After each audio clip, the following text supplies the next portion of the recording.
Welcome to Global Intelligence Weekly Wrap-Up, where we break down the most urgent intelligence and national security stories shaping the world.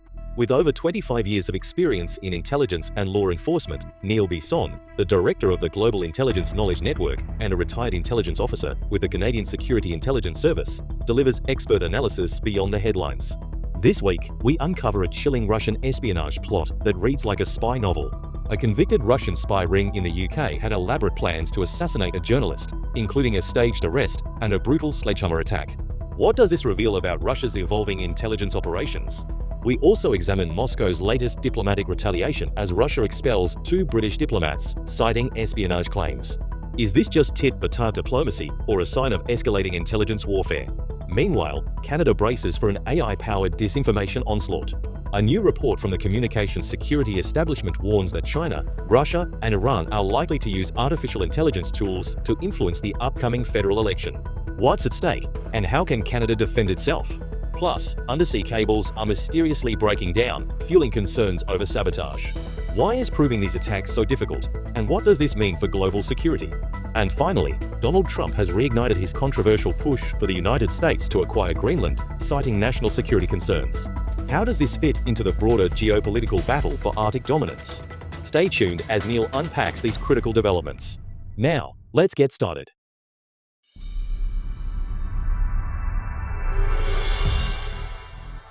Welcome to the Global Intelligence Weekly Wrap-Up, where we break down the biggest national security and intelligence stories of the week. I'm Neil Bisson, a retired intelligence officer with the Canadian Security Intelligence Service and the director of the Global Intelligence Knowledge Network. With over 25 years of law enforcement experience and intelligence collection and analysis, I bring you the insights that go beyond the headlines. As always, there's a lot to talk about this week, so let's get right into it. In our first story, we're looking at a chilling report from the BBC about a Russian spy ring operating in the UK that plotted multiple assassination methods against journalist Christo Grozev. The details of the case sound like something straight out of a spy thriller, but trust me, they are very real. The article reveals that a Russian-linked spy cell has extensively surveilled Grozev and his colleague Roman Dobrokhotov across Europe. The group, which included 3 Bulgarian operatives, was convicted in the UK for conspiring to spy. Their mission? To kidnap or assassinate Grozev using methods that range from a staged arrest to gruesome sledgehammer attack, even enlisting an Islamic State suicide bomber. This case highlights a growing trend in Russian intelligence operations, the outsourcing of espionage and assassinations to non-professionals. With failures in their traditional intelligence structures, Russia appears to be relying more and more on sleeper agents and third-party operatives, often blending into civilian life until activated. Grozev, a well-known investigative journalist, has been instrumental in exposing Russian intelligence activities. His work has linked Russian operatives to the high-profile poisonings of Alexei Navalny in 2020 and the Salisbury nerve agent incident in 2018. His history makes him a prime target for the Kremlin. Russia's use of assassination and intimidation against journalists and dissidents is nothing new. We've seen similar tactics used against Alexander Litvinenko in 2006 and Sergei Skripal in 2018. But what makes this case especially concerning is the audacity and variety of attack methods being considered, demonstrating that the Kremlin is willing to experiment with unconventional assassination techniques. Grozev himself described the assassination plans as beyond any imagination, noting how spies discussed using a latex mask decoy to have him arrested on a flight to Russia. Meanwhile, UK law enforcement described the group's tactics as something you'd expect in a spy novel. From an intelligence perspective, this case underscores how Russia continues to exploit Western freedoms to stage its covert operations. It also raises serious questions for journalists and dissidents living in Europe who are increasingly finding themselves in Moscow's hit list. This case serves as yet another example of Russia's aggressive espionage and assassination efforts in the West. The use of non-professional operatives introduces new risks, mainly that these individuals may lack the skills to carry out the operations cleanly, increasing the likelihood of collateral damage. With Russia continuing its covert operations abroad, Western intelligence agencies will need to rethink their counterintelligence strategies, particularly when it comes to protecting high-profile journalists and political targets of assassination.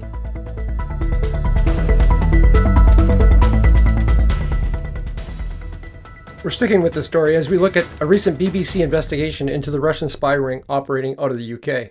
The group conducted surveillance, planned honeytraps, and even discussed kidnappings in the service of the Kremlin.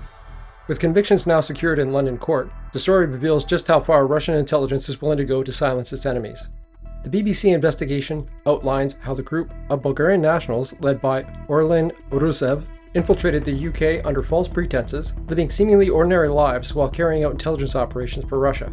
Their activities included tailing journalists, politicians, and dissidents, using surveillance equipment, and discussing potential abductions.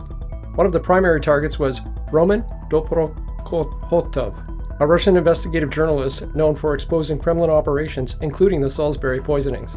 The group followed him across Europe, tracking his movements and relaying information back to their handlers. The investigation uncovered thousands of telegram messages between Grozev and his superior, Jan Marsalek, a former finance executive linked to Russian intelligence. These messages detailed planned operations, including a potential kidnapping plot to smuggle Dobrokhotkov out of the UK by boat. This case highlights a well-established pattern of Russian intelligence operations in Europe. From the poisoning of Alexander Litvinenko in 2006 to the 2018 Skripal attack in Salisbury, the Kremlin has repeatedly demonstrated its willingness to target perceived enemies on foreign soil. The spy ring's activities fit within Russia's broader strategy of intimidation and extraterritorial repression. Marsalek, who once served as the COO of a now-defunct German payments company Wirecard, has long been suspected of working with Russian intelligence. Following Wirecard's collapse in 2020, he fled to Moscow, where he is believed to be operating under state protection. His role in directing Grozev's spy ring adds another layer to the growing evidence of Russian intelligence leveraging private sector figures to conduct covert operations. Security analysts have pointed to the sophistication of the group's surveillance tactics, with one expert describing their equipment found in Grozev's possession as a vast amount of technical surveillance tools capable of intrusive monitoring. The group had access to encrypted communication channels, faked identity documents, and high-end electronic counter-surveillance gear. Authorities believe this cell was responsible for at least 6 operations under several years, including efforts to monitor investigative reporters and Ukrainian military personnel. The case underscores the persistent threat posed by Russian intelligence operatives working under non-official cover. The conviction of several members of the spy ring marks a significant counterintelligence success for UK authorities, but they also serve as a reminder that Russia's intelligence reach far extends beyond its borders. With Marsalek still at large, likely under Kremlin protection, the full extent of this operation may never be known. This case highlights the ongoing challenge democracies face in countering state-sponsored espionage and covert influence operations. As Russia's intelligence continues to adapt, so too must Western intelligence services.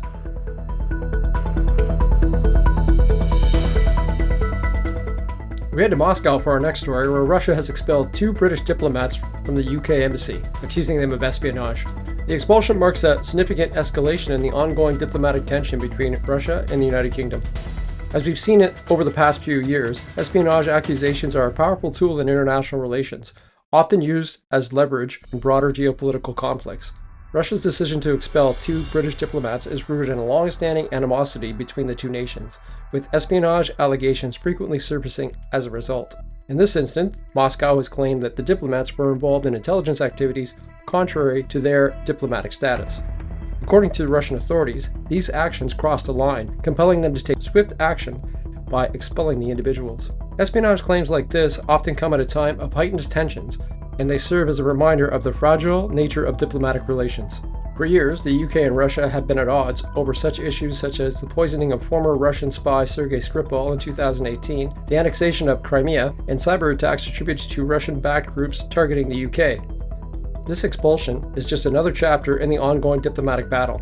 On the surface, the expulsion could be interpreted as a calculated move by Russia to reinforce its stance on national security and safeguard its sovereignty.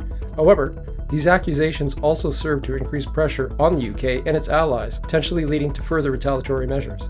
It's worth noting that the UK has not backed down from its criticisms of Russian actions on the international stage, which could have contributed to this latest move. From an intelligence perspective, espionage allegations like this are really straightforward. Espionage itself is often a matter of perspective, with each country accusing the other of spying or meddling in its internal affairs. In this case, Russia claims that the expelled diplomats were using their positions for activities that undermine Russia's interests. However, from the UK's perspective, these diplomats could be seen as innocent bystanders caught in the crossfire of a politically charged environment. This incident comes just weeks after the UK expelled Russian diplomats in a similar situation, indicating a tit-for-tat exchange that's becoming more common in modern diplomacy. Such expulsions can severely damage diplomatic ties, but they also serve as a powerful symbolic act that can rally domestic support or send a strong message to adversaries. Espionage remains one of the oldest forms of statecraft, deeply embedded in international relations. Throughout history, espionage has been used to gather sensitive information, undermine rival nations, and gain strategic advantages. In modern times, intelligence agencies often are involved in covert operations that extend beyond traditional spying to include cyber espionage, economic sabotage, and even political interference. The UK and Russia have a long history of tension, with espionage often serving as a focal point of their rivalry. In the years following the Skripal poisoning, relations between the two countries have been strained, with both sides expelling diplomats and accusing one another of espionage. The latest incident serves as a reminder of how accusations of spying can quickly escalate into full-blown diplomatic crises. The expulsion also highlights the role of intelligence agencies in modern diplomacy. Diplomatic immunity may protect diplomats from their direct legal action, but it does not shield them from being accused of espionage. Intelligence agencies from both sides are no doubt already analyzing the expulsion for deeper insights into the underlying motivations and tactics. Experts on international relations and intelligence affairs suggest that espionage-related expulsions are often part of a broader strategy to either retaliate or send a warning. In this case, some analysts believe that Russia may be seeking a shift to the narrative, shifting blame onto foreign interference as a way of deflecting attention from its own domestic challenges or controversial actions on the international stage. There is a growing concern that the increasing frequency of such expulsions is becoming a tool for geopolitical maneuvering. It serves as a method of signaling discontent without resorting to direct military confrontation. By expelling diplomats, both sides can maintain a facade of diplomacy while also sending a strong message to the international community. The takeaway for intelligence professionals is the continued importance of understanding the dynamics behind such diplomatic actions. While it might seem like a routine matter of international relations, every expulsion or espionage claim can have ripple effects on global security. The way these situations unfold, especially when both sides are entrenched in their positions, can offer valuable insights into the evolving tactics of strategies of statecraft. The expulsion of 2 British diplomats from Moscow is another significant chapter in the increasingly fraught relationship between Russia and the United Kingdom. It highlights the central role that espionage allegations continue to play in international relations, often serving as a strategic lever in broader geopolitical conflicts. As the world becomes more interconnected, these types of incidences will likely continue to unfold, and the challenges of navigating such tensions will remain a key concern for intelligence agencies, diplomats, and policymakers alike. For now, the expulsion serves as a reminder of the high stakes involved in international diplomacy and the complex world of espionage.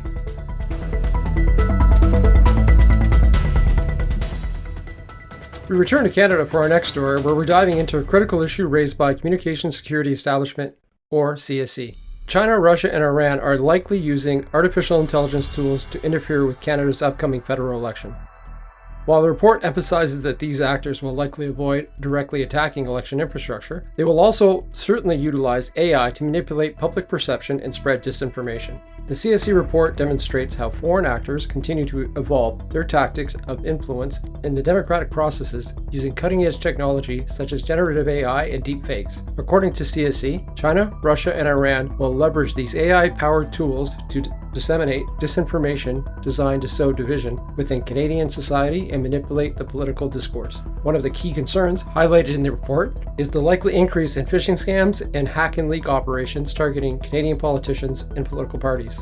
These operations are designed to create chaos and mistrust, pushing narratives that serve foreign interests. Despite these efforts, the report clarifies that it's very unlikely that these foreign powers will launch destructive cyber attacks on Canadian elections infrastructure, such as paralyzing telecommunications or election systems, unless there is a direct armed conflict. This offers some reassurance, but the ongoing disinformation campaigns remain a serious national security concern. One troubling aspect discussed is the growing risk to public figures, especially women and members of the LGBTQ2+ movement or community, from deepfake pornography. This is a tool that can destroy reputations and discourage political participation, particularly among vulnerable groups. There are even fears that some deepfake content can be used to sabotage political campaigns directly. The use of AI in disinformation campaigns is not unique to Canada. In fact, CSE points to a global trend where generative AI tools have become a key weapon for foreign actors. Over a quarter of the elections worldwide from 2023 to 2024 have experienced some form of AI-enabled interference, an alarming jump from the previous 2 years. This shift reflects the broader global challenges posed by AI technology. In the 2020 US elections, we saw deepfakes of presidential candidates, and in the 2024 Iran-backed actor breached President Trump's campaign through AI-enabled tools. The actions of China and Russia in these instances were particularly notable, demonstrating how foreign influence campaigns can span across borders with the help of AI. Canada is not immune to these threats. The CSE has made it clear that Canada must be alert, with China's massive data collection efforts on Canadian politicians, public figures, and citizens further complicating the situation. Predictive AI allows these states to rapidly analyze vast amounts of information to enhance their ability to target individuals and sway public opinion. This is a clear threat to the integrity of Canadian democracy and an issue that will continue to grow unless properly addressed. Caroline Xavier, the head of CSE, emphasized the importance of Canadians staying vigilant and thinking critically about the information they encounter online. While CSE is prepared to defend against these cyber threats, the agency's efforts alone may not be enough without broader public awareness and involvement. I agree with the agency's stance. While technological countermeasures are essential, democratic resilience also depends upon the informed actions of everyday citizens. From a broader perspective, this is a clear indicator of how foreign influence is adapting to the modern technological landscape, making it more challenging for nations to protect their electoral processes. The threats highlighted in the CSE report should serve as a wake-up call to Canadian officials, political candidates, and citizens alike. The use of AI in disinformation campaigns is an evolving challenge that will only increase as the technology becomes more accessible and affordable. Looking forward, Canada must continue to strengthen its cybersecurity infrastructure, refine its regulations surrounding AI, and raise political awareness about the potential risks. The involvement of foreign actors in manipulating elections isn't going away anytime soon, and it's crucial that we prepare for it, not just with policy, but also with a well-informed and vigilant public. For our next story, we're diving into a critical issue that continues to impact global communications, the vulnerability of undersea cables. This week, Al Jazeera reported on the increasing difficulty in proving sabotage as undersea cables, essential to global data transmission, continue to experience breakdowns. These cables form the backbone of international communications and trade, and any disruption can have far-reaching consequences for both national security and global economy. Undersea cables are crucial for transmitting the vast majority of global data, from emails to financial transactions and military communications. However, as reported, these cables have become targeted for disruption, and the methods of sabotage are often incredibly difficult to detect and prove. While the cables themselves are typically built with redundancy to withstand natural wear and tear, deliberate damage, whether from state actors or non-state groups, presents a significant challenge. Recent incidences involving cable damage have sparked concerns, but proving intent behind these disruptions remains a murky area up for investigators. There's also the question of what happens when the cables go down. The financial and security consequences are significant. From trade delays to potential communication blackouts, the disruptions of these cables can wreak havoc on entire regions. Yet, as Al Jazeera pointed out, tracking the perpetrators of such damage is a task easier said than done. The report mentions that while countries are increasing surveillance of key undersea cables, determining whether damage was intentional or the result of natural causes, like undersea earthquakes or fishing activities, can be extremely challenging. In a world where state-backed cyber activities are on the rise, foreign interference through cable sabotage is an emerging concern in the realm of national security. Undersea cables have been targets of covert operations for decades.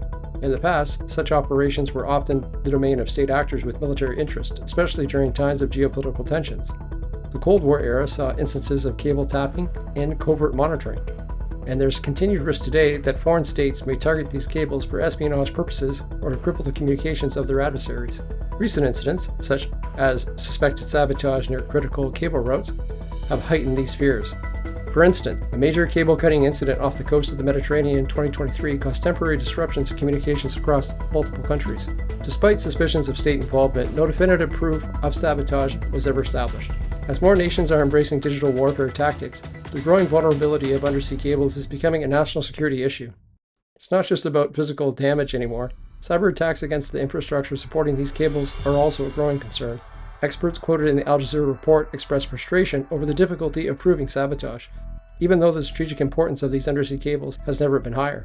This challenge is compounded by the fact that cables often span across international waters, making jurisdiction and attribution all the more complex. From an intelligence perspective, there's a clear need for better international cooperation and the sharing of intelligence to detect and prevent these attacks.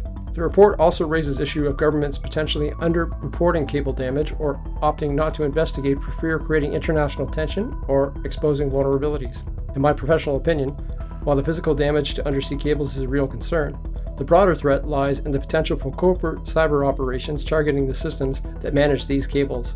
Much like in the case of recent Russian and Chinese cyber attacks on critical infrastructure, foreign powers may use proxies or indirect methods to achieve their goals, making it difficult to track down the true culprits. The problem of undersea cable sabotage is only going to become more pressing as the world becomes more reliant on digital infrastructure. As technology evolves, so too do the tactics used by those who seek to disrupt it. The challenge of proving international sabotage is a growing issue that needs a concerted global response. Given the significance of undersea cables in maintaining not just economic stability but also national security, nations must work together to enhance surveillance, improve cyber protections, and develop strategies that are more effective. In the coming years, we are likely to see more incidents involving undersea cables, and we must be prepared, not just in terms of technical defenses, but also in our ability to respond to these threats with agility and international cooperation.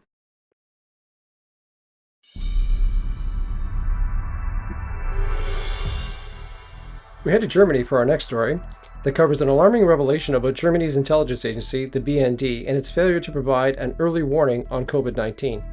A recent report suggests that the BND missed critical intelligence in late 2019 and early 2020, potentially leaving Germany and its European allies unprepared for one of the most significant global health crises in modern history. Could this be an intelligence failure, or is it a reflection of a broader systematic issue? Let's break it down. Intelligence agencies are tasked with monitoring global threats, whether from espionage, terrorism, or in this case, a pandemic with worldwide consequences. The recent report on the BND's handling of COVID-19 suggests that the agency did not recognize the gravity of the outbreak in China soon enough to alert the German government effectively. Some are calling it a major failure, arguing that more proactive intelligence gathering and analysis could have provided Germany with the warning it needed to better prepare. So what exactly went wrong? The report suggests that the BND failed to properly assess early intelligence signals coming from China. While evidence of a novel coronavirus was emerging in Wuhan as late as December 2019, the agency seemingly did not raise the alarm about the pandemic potential. This raises some serious concerns. Was the BND relying too heavily on public available information? Did it lack access to critical intelligence? Or was there a failure to properly analyze and escalate the information that it had? The failure is not unique to Germany. Many intelligence agencies worldwide struggle to assess the pandemic's true impact early on. Intelligence services are traditionally focused on security threats like terrorism, espionage, and military conflicts. A global health crisis, while clearly a national security issue, may not have received the same level of priority. However, intelligence professionals understand that national security threats come in many forms, not just from spies and terrorists, but also from pandemics, cyber attacks, and economic warfare. The BND's miscalculation raises concerns about how intelligence agencies assess non-traditional threats and whether they need to adapt their focus to address modern security challenges. Intelligence experts have been quick to weigh in on this issue. Some argue that the BND, like many other agencies, lack the proper structure and expertise to analyze global health threats effectively. Traditional intelligence often focuses on political and military risks, while pandemics require a mix of scientific knowledge, open source intelligence, and cooperation with public health agencies. Others suggest that intelligence sharing failures between agencies may have played a role. Moreover, this report raises broader questions about the role of intelligence agencies in public health emergencies. Should intelligence services have dedicated pandemic threat assessment units? Should they collaborate more with scientists? And how do national security and public health institutions balance competing priorities in an increasingly interconnected world? These questions are ones that many governments will need to address as they prepare for future crises. The BND's failure to flag COVID-19 as a major security risk is another reminder of the evolving nature of global threats. While traditional intelligence threats like espionage and terrorism remain critical, pandemics and biological threats must be treated with equal urgency. The question now is whether intelligence agencies will adapt, and if governments will invest in resources needed to detect and respond to future pandemics before they spiral out of control. One thing is certain, the ability to anticipate and prepare for non-traditional threats is no longer optional, it's essential. Do you think the agencies should be more involved in pandemic detection? Should public health threats be treated as national security issues? Let me know in the comments.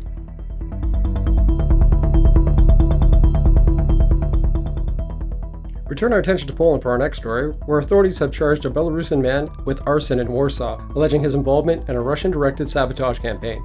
This incident underscores the escalating covert operations attributed to Russian intelligence within European borders. Let's dive deeper into this unfolding situation. The recent arson attack in Warsaw is part of a disturbing pattern of sabotage activities linked to Russian intelligence operations across Europe. Polish authorities have accused the Belarusian national, identified as Stephen K., setting fire to a hardware store in Warsaw, causing approximately 840,000 euros in damage. This act is believed to be orchestrated by Russia's military intelligence agency, the GRU, aiming to destabilize European nations supporting Ukraine amidst the ongoing conflict. This incident is not isolated. Over the past year, Europe has witnessed a series of arson attacks targeting logistic commercial facilities in countries like Poland, Germany, and the United Kingdom. For instance, in early July 2024, incendiary devices concealed in packages ignited fires at DHL hubs in Leipzig and Birmingham, raising alarms about the security of air cargo destined for North America. Investigations traced these devices back to Russian operatives, highlighting a coordinated effort to disrupt and intimidate.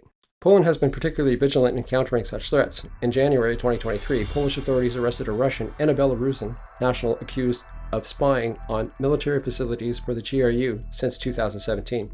More recently, in January of 2025, Poland's Prime Minister, Donald Tusk, accused Russia of planning global terrorist attacks, specifically targeting aviation with firebomb attacks. These developments underscore the persistent and evolving nature of Russian hybrid warfare tactics aimed at undermining European stability. Experts in international security and intelligence emphasize that these sabotage attacks reflect a broader strategy by Russia to engage in asymmetric warfare. By targeting critical infrastructure and sowing discord, Russia aims to weaken the resolve of the European nations supporting Ukraine. Such covert operations are challenging to attribute directly, providing plausible deniability while achieving strategic objectives. Intelligence analysts also highlight the importance of robust counterintelligence measures and international cooperation. The formation of joint investigation teams, like the ones between Poland and Lithuania, exemplifies proactive steps to mitigate and respond to such threats. Additionally, enhancing cybersecurity protocols and public awareness are crucial in countering disinformation campaigns accompanying these physical acts of sabotage. The arson attacks in Warsaw serve as a reminder of the multifaceted nature of modern geopolitical conflicts. As nations confront traditional military threats, they must also be vigilant against covert operations designed to destabilize and intimidate. Strengthening intelligence sharing frameworks, investing in counter-sabotage capabilities, and fostering public resilience are essential components of safeguarding national security.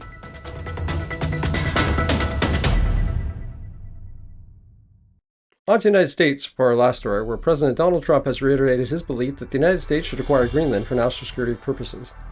His controversial stance, first made public in 2019, has resurfaced as he argues that controlling Greenland would provide the U.S. with a strategic advantage in the Arctic. But what's behind this claim? And what are the geopolitical implications? Let's take a look. Trump's renewed interest in Greenland highlights the Arctic's growing significance in global security. The region is rich in natural resources, serves as a key military vantage point, is increasingly contested by major powers, including the US, Russia, and China. Greenland, an autonomous territory of Denmark, has long been a focal point of military strategy due to its location between North America and Europe. The US already operates the Thule Air Base in northern Greenland, a critical installation for missile defense and early warning systems. However, Trump's argument suggests that full control over the island would enhance American military capabilities and resource access. Critics, including Danish and Greenlandic officials, have dismissed the idea, emphasizing that Greenland is not for sale and questioning the practicality of such an acquisition. Geopolitical analysts note that the Arctic's strategic importance has increased due to climate change, which is opening new shipping routes and exposing untapped resource deposits. Russia has heavily militarized its Arctic territories, and China has declared itself a near-Arctic state, investing in infrastructure projects across the region. In this context, Trump's comments reflect broader U.S. concerns about maintaining dominance in the Arctic against these competitors. However, experts have also pointed out that attempting to purchase Greenland is neither politically nor diplomatically feasible. Instead, the United States is likely to strengthen its military and economic ties with Greenland through cooperation rather than ownership.